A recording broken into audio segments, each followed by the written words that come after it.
Laikrate perebändi üks eestvedajaid, pereema Piret Laikre. Praegu lõpetasite siin esimesel advendipäeval Sadala rahvamajas kauni kontserti koos kogu oma pereansambliga.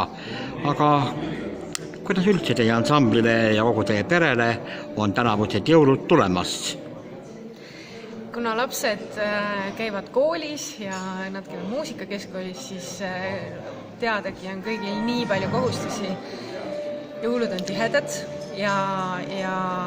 aga perebändi jaoks leiame alati aega.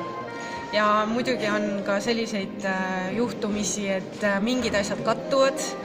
Nagu homme on meil kontsert ja koolis on kontsert sümfooniaorkestriga, millele me pidime leidma asendaja, see oli tükk tegu. Et vanemale poissele, kes mängis löökpille, leidsime siis asendaja.